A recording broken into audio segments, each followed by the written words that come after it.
एककु एकरे जोड़ी करे अनेक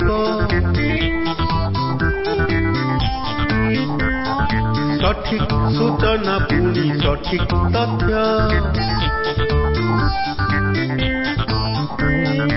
एककु एकरे जोड़ी करे अनेक सठिक सूचना पुणी सठिक तथ्य किछि गप सप किछि गीत आलाप समस्यार समाधान मार्गदर्शक संपर्कर संकल्परे सुखरे अबा दुखरे अछि रहिथिब जोड़ी स्नेह संपर्क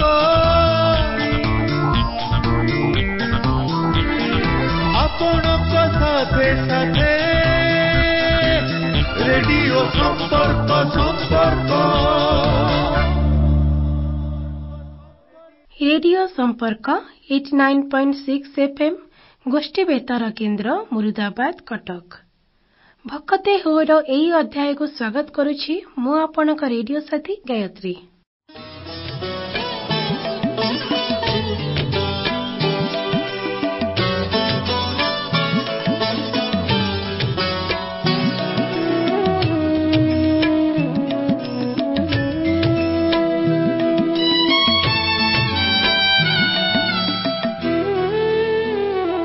श्रोता बंधु आज हेउछि चतुर्थ मूर्तिंकर पवित्र बाहुडा यात्रा।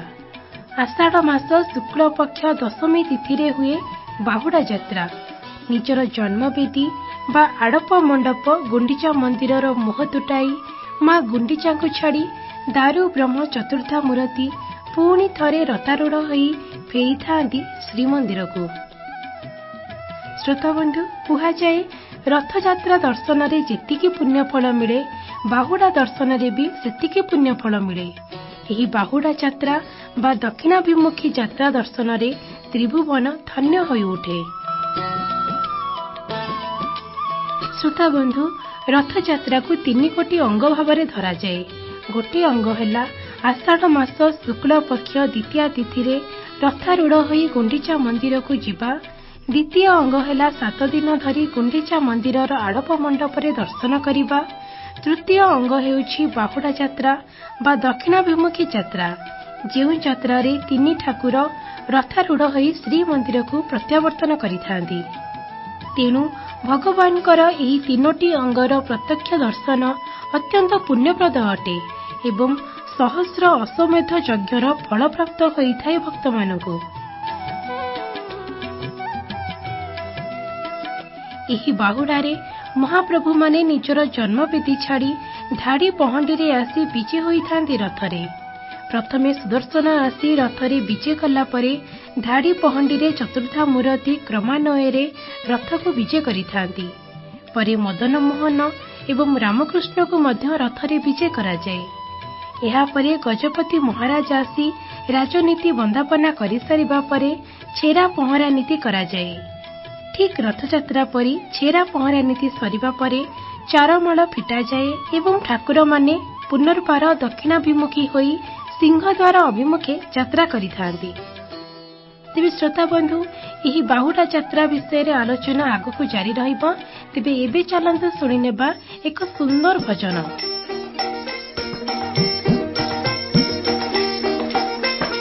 एका तो भक्त जीवन एका तो भक्त जीवन भक्त निमन्ते तोर शंख चक्रे छिन्न शंख चक्रे छिन्न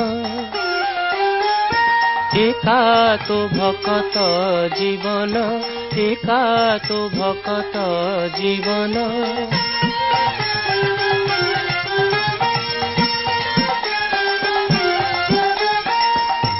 भक्त तो माता पिता भक्त तो बंधु भक्त तो माता पिता भक्त तो बंधु भक्त हितारे तोर नाम कृपा सिंधु नाम कृपा सिंधु एका तो भक्त जीवन एका तो भक्त जीवन ভকত নিমন্তে তোর শঙ্খ চক্রে চিহ্ন, শঙ্খ চক্রে চিহ্ন। একা তো ভকত জীবন,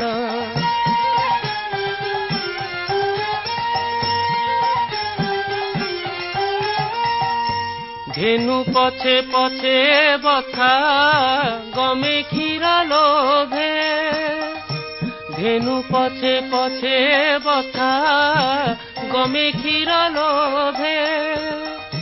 ভকত পছরে তুহি থাউ সেই ভাবে, থাউ সেই ভাবে।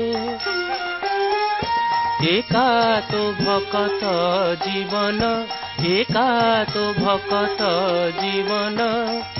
ভকত নিমন্তে তোর শঙ্খ চক্রে চিহ্ন, শঙ্খ চক্রে চিহ্ন। একা তো ভকত জীবন।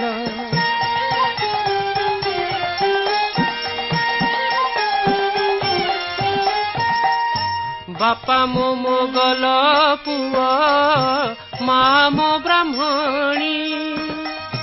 বাপা মো মোগল পুଅ, মা মো ব্রাহ্মণী। একুলে জন্মিলি হিন্দু, ন খায়ে ମୋ ପାଣି, ନ ଖାଏ ମୋ ପାଣି। একা তো ভকত জীবন, একা তো ভকত জীবন। ভকত নিমন্তে তোর শঙ্খ চক্রে চিহ্ন, শঙ্খ চক্রে চিহ্ন। একা তো ভকত জীবন।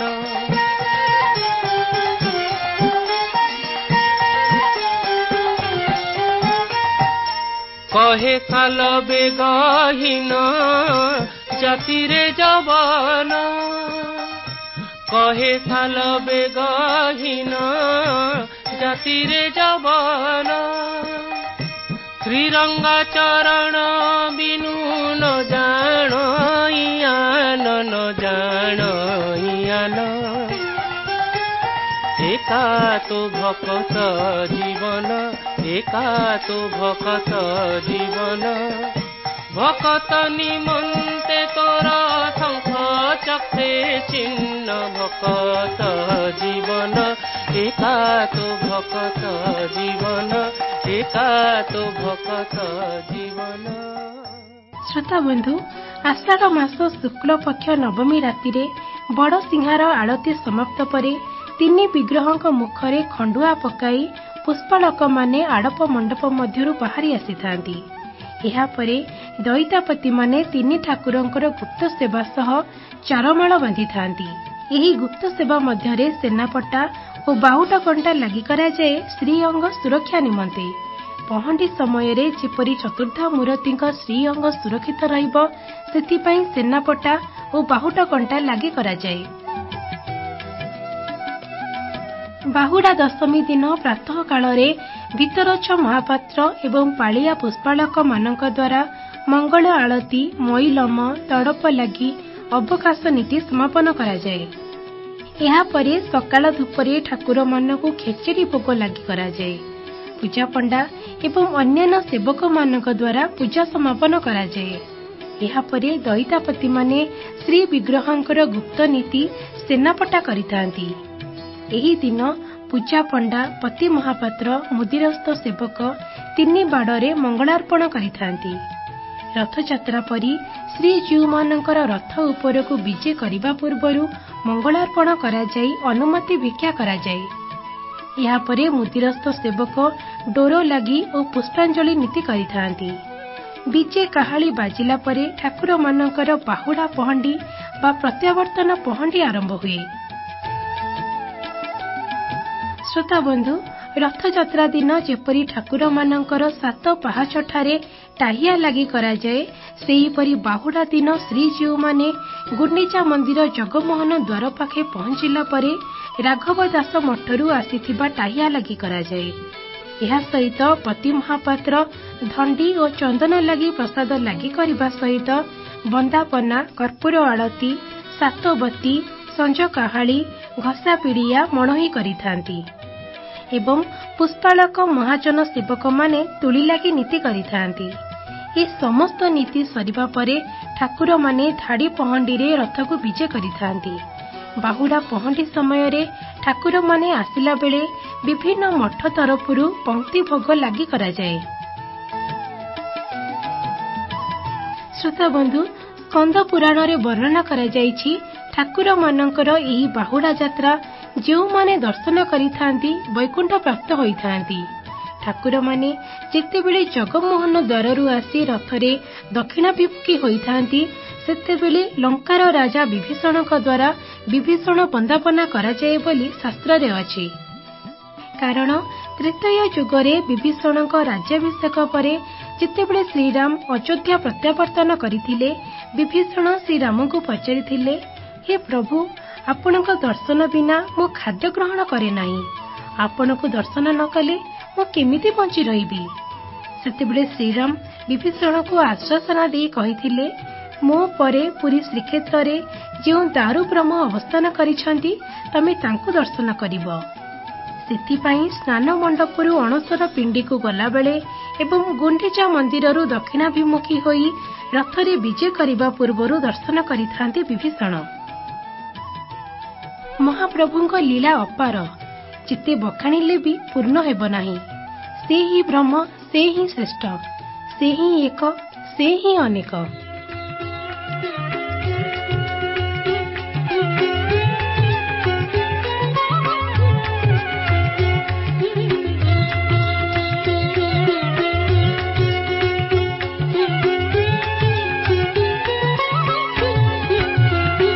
ଥକା ମନ ଚାଲ ଯିବା, ଥକା ନୟନ ଦେଖିବା, ଥକା ମନ ଚାଲ ଯିବା, ଥକା ନୟନ ଦେଖିବା।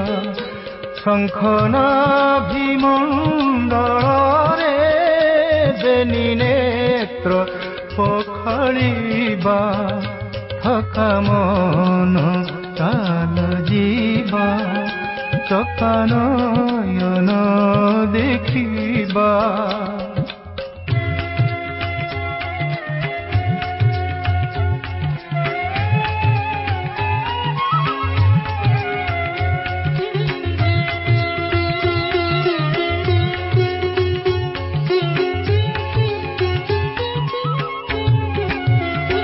ବାଟରେ ବାଟ ମଙ୍ଗଳା ଦେଖିବା 18 ନଳା,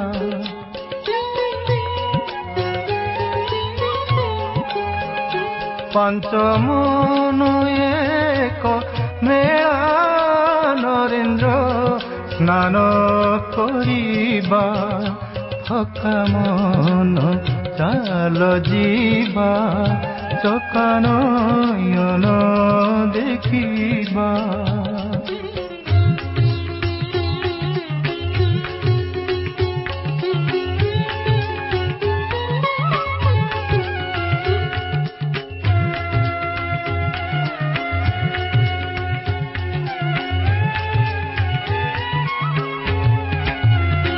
ପହଞ୍ଚିବା ବଡ଼ ଦାଣ୍ଡେ, ଶେରେଣୁ ପାଇବା ତୁଣ୍ଡେ,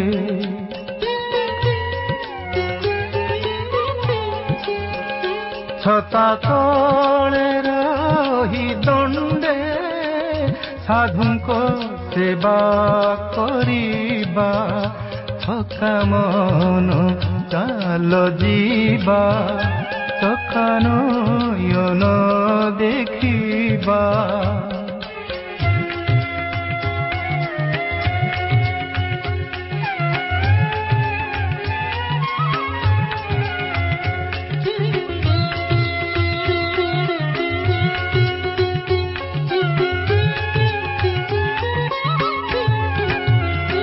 ବାଇଶି ପାହାଚେ ବିକା ହେଉଛି କୈବଲ୍ୟ ଚୋଖା,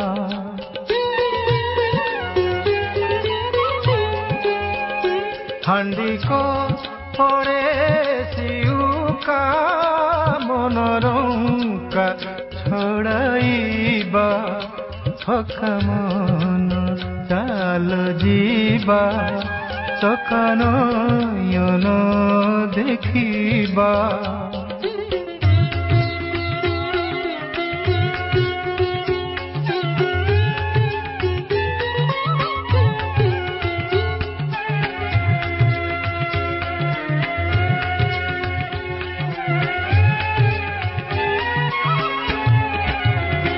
গরুড় পছরে দেখ দিশুছি কলা শ্রীমুখ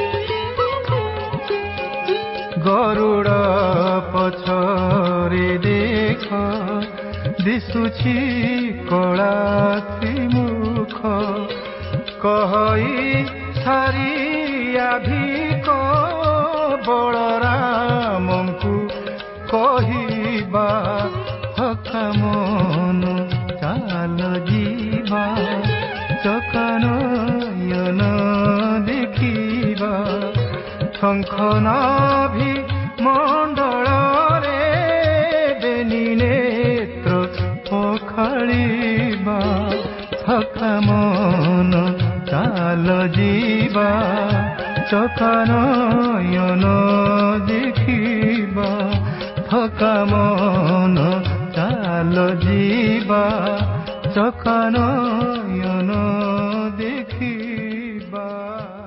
শ্রোতা বন্ধু বাହୁଡ଼ା ପହଣ୍ଡି ହୋଇ ରଥରେ ଶ୍ରୀଜୀଉମାନେ ବିଜେ କଲା ପରେ ଯେତେବେଳେ ମହାପ୍ରଭୁଙ୍କ ରଥ ଶ୍ରୀନଅର ପାଖେ ପହଞ୍ଚେ ଏକ ସ୍ୱତନ୍ତ୍ର ନୀତି କରାଯାଏ ଯାହାର ନାମ ହେଲା ଲକ୍ଷ୍ମୀନାରାୟଣ ଭେଟ। ହୀରା ପଞ୍ଚମୀରେ ମା ଲକ୍ଷ୍ମୀ ଠାକୁରଙ୍କୁ ଶ୍ରୀମନ୍ଦିର ଫେରିଯିବାକୁ ମନେ ପକାଇ ଦେଇ ଆସିଥାନ୍ତି ଏବଂ ଠାକୁରଙ୍କ ବାଟକୁ ଚାହିଁ ବସିଥାନ୍ତି।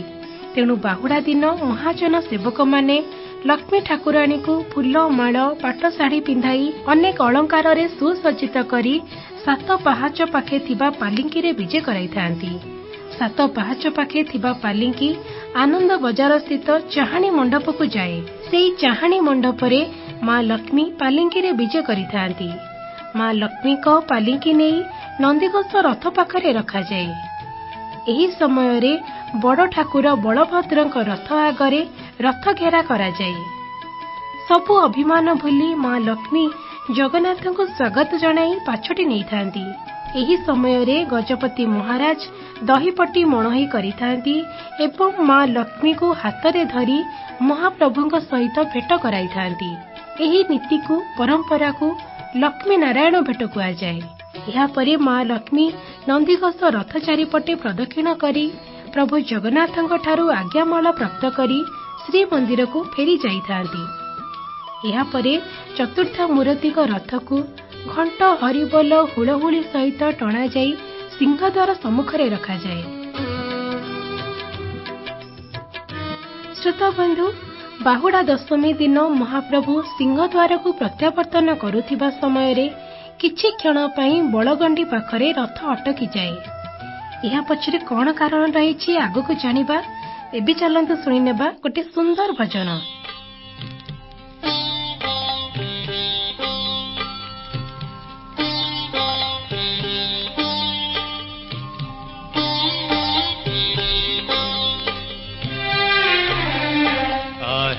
ନୀଳ ଶୈଳ ପ୍ରବଳ ମତ ବାରଣ ପ୍ରବଳ ମତ ବାରଣ ମୋଆରତ ନଳିନୀ ବନକୁ କର ଦଳନ ଆହେ ନୀଳ ଶୈଳ ପ୍ରବଳ ମତ ବାରଣ ମୋଆରତ ନଳିନୀ ବନକୁ କର ଦଳନ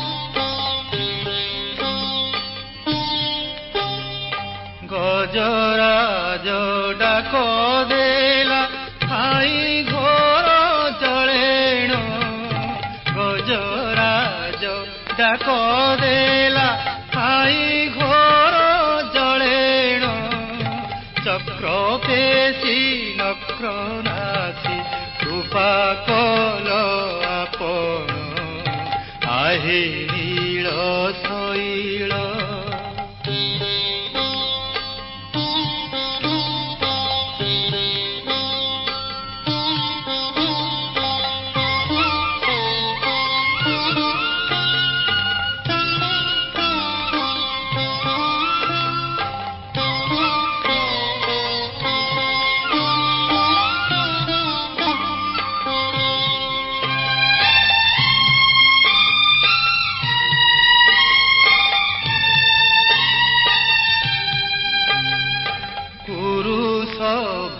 ତଳେ ଶୁଣି ଦ୍ରୌପଦୀର ଜଣାଣ କୁରୁଷ ଭାତଳେ ଶୁଣି ଦ୍ରୌପଦୀର ଜଣାଣ କୋଟି ବସ୍ତ୍ର ଦେଇ ହେଳେ ଲଜ୍ଜା କଲ ବାରଣ ଆଜି ନୀଳ ଶୈଳ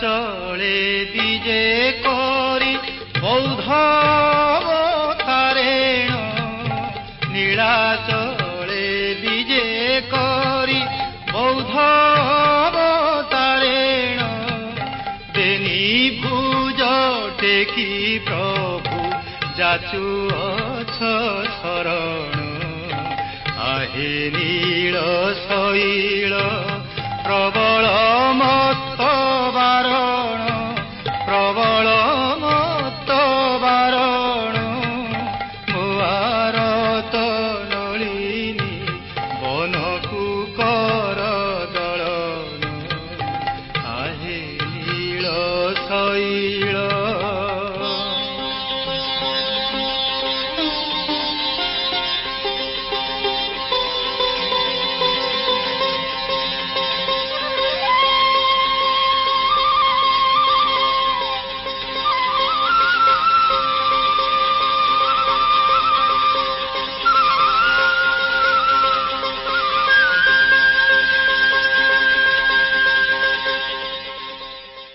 ସାତଶହ 50 କୋଶ ଚାଲି ନ ପାରଇ ମୁହଁ ଯିବା ଯାଇ ନନ୍ଦୀ ଘୋଷେ ଥିବ ରହି ଜଗବନ୍ଧୁ ହେ ଗୋସାଇ।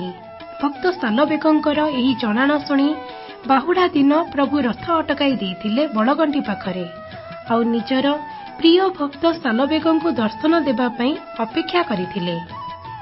ସମସ୍ତେ ଏହାର କାରଣ ଖୋଜିବାକୁ ଚେଷ୍ଟା କରିଥିଲେ ମଧ୍ୟ ଜାଣିପାରି ନଥିଲେ।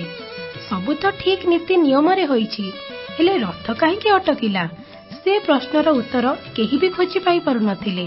ହେଲେ ତାଙ୍କୁ କି ଜଣା, ଭାବ ବିନୋଦିଆ ଠାକୁର ବୃନ୍ଦାବନରୁ ଦର୍ଶନ ଟିକେ ମାତ୍ର ପାଇଁ ଆସୁଥିବା ଭକ୍ତ ସାଲବେଗଙ୍କ ଲାଗି ରଥକୁ ଅଟକାଇ ଦେଇଛନ୍ତି।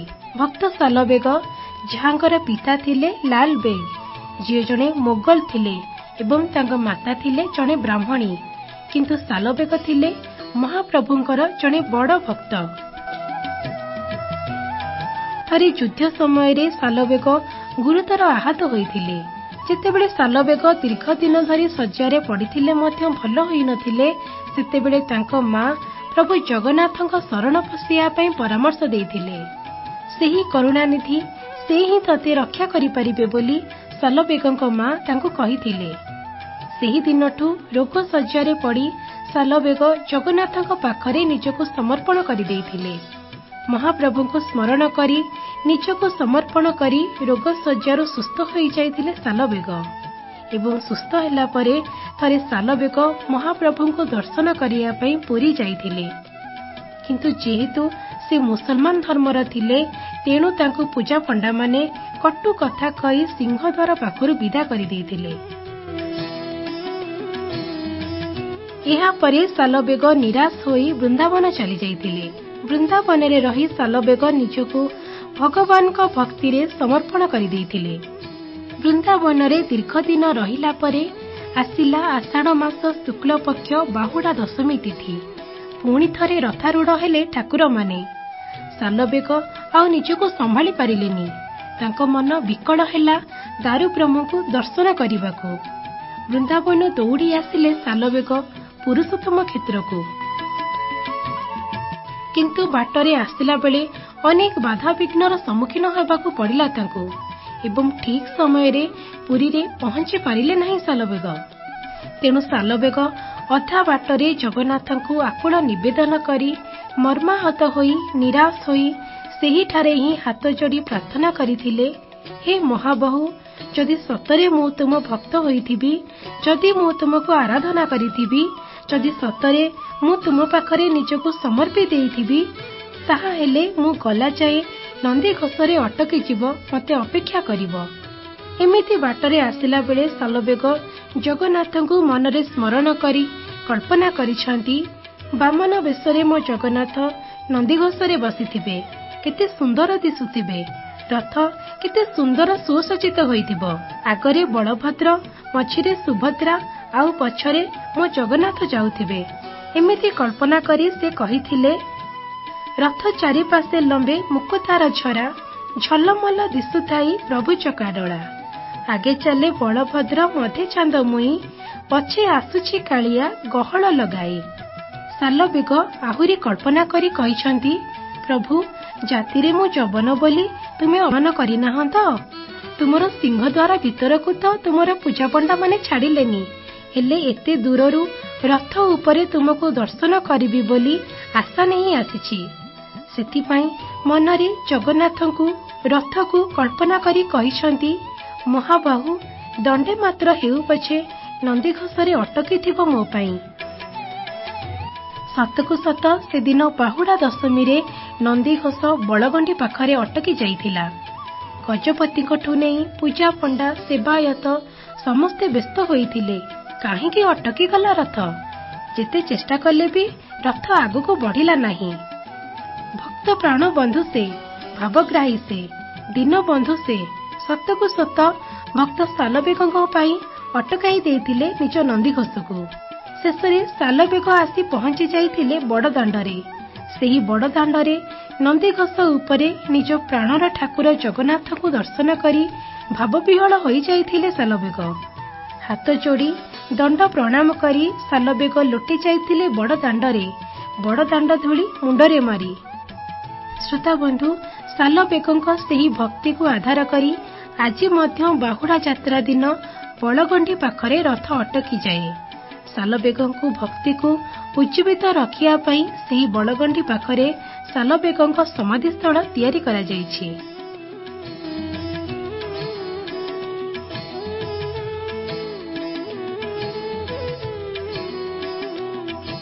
ଶ୍ରୋତାବନ୍ଧୁ, ଜୀବନର ଅନ୍ତିମ ଘଡ଼ି ଯାଏଁ ଶାଲବେଗ ଜଗନ୍ନାଥଙ୍କ ଭକ୍ତିରେ ନିଜକୁ ସମର୍ପି ଦେଇ ଗାଇଥିଲେ ଅନେକ ଭଜନ, ଅନେକ ଜଣାଣ। ଶାଲବେଗଙ୍କର ରଚିତ ଆହେ ନୀଳ ଶୈଳ ବହୁତ ପ୍ରସିଦ୍ଧି ଲାଭ କରିଥିଲା, ଯେଉଁଥିରୁ ଶାଲବେଗଙ୍କର ଜଗନ୍ନାଥଙ୍କ ପ୍ରତି ଭକ୍ତି ସ୍ପଷ୍ଟ ବାରି ହୋଇଯାଏ। ଶ୍ରୋତାବନ୍ଧୁ, ସେହି ମହାବାହୁ ଯୁଗେ ଯୁଗେ ନିଜ ଭକ୍ତଙ୍କ ପାଇଁ ନିଜ ହୃଦୟର ଦ୍ୱାର ଖୋଲି ଦେଇଥାନ୍ତି। ଭକ୍ତ ବଛଳ ସେ, ଭାବ ବିନୋଦିଆ ସେ। ସେଥିପାଇଁ ତ କୁହାଯାଇଛି, ଜଗବନ୍ଧୁ ପରି ଜଣେ ସାମନ୍ତ ନାହିଁ ନାହିଁ ତ।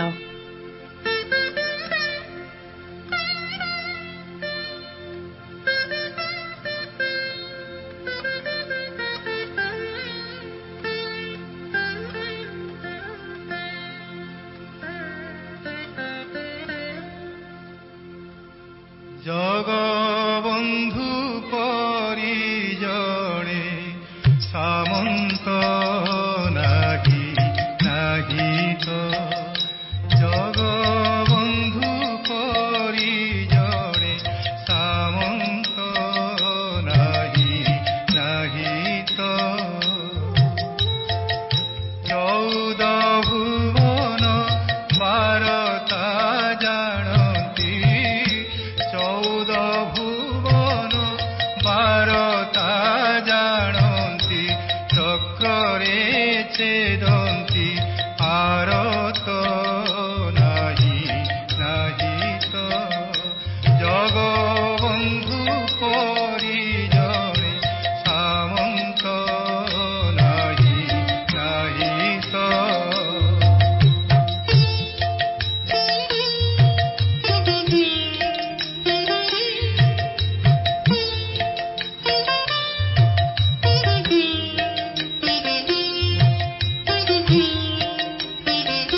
ଭାଇ ଦୁହୁଁ ଦୁହୁଁ କେଶ ଫିଟି ଗଲା ଚତୁର୍ଭୁଜ ହେଲେ ଅନନ୍ତ ନାହିଁ ନାହିଁ ତ ଜଗବନ୍ଧୁ ପରି ଜଣେ ସାମନ୍ତ ନାହିଁ ନାହିଁ ତ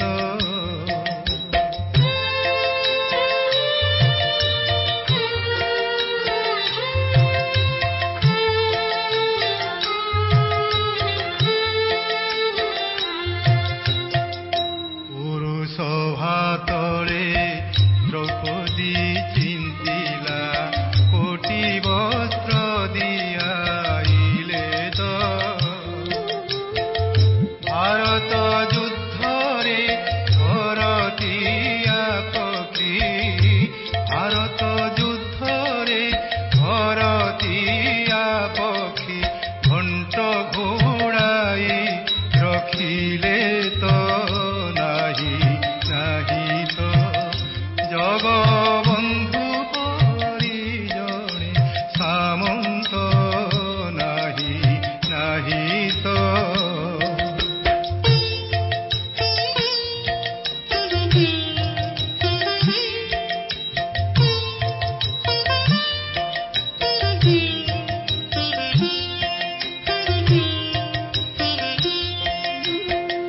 হেমন্ত সামন্ত ত্রিভুবনে নাহি নাথনে আরতি আরত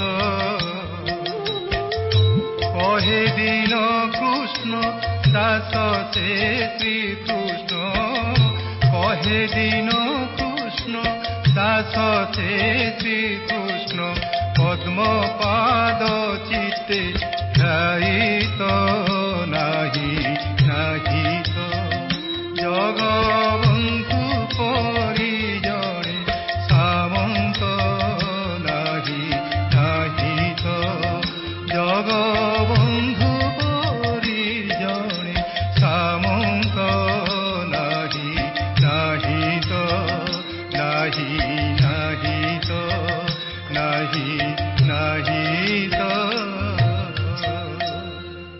तेबे श्रोता बंधु आज तो समय हो गलानी पवित्र बाहुड़ा यात्रा उपलक्षे आपण मानकु अनेक अनेक शुभेच्छा और अभिनंदन। श्रोता बंधु भक्ते होर यही अध्याय को एठारे रखुछु। आशा करुछि आपण मानकु भक्ते होर यही अध्यायटी निश्चय भाबरे भल लागिथिबो। आपण मानकु हमर यही अध्याय किभଳି लागिला ता चिठी माध्यम रे जणाइबाकू आदौ भूलिबेनी। हम ठिकाना हैला रेडियो संपर्क ग्राम मुरुदाबाद पोस्ट पिठापड़ा जिला कटक। आम पिन नंबर है 754207। तेबे आज विदाय दियंतु। जय जगन्नाथ।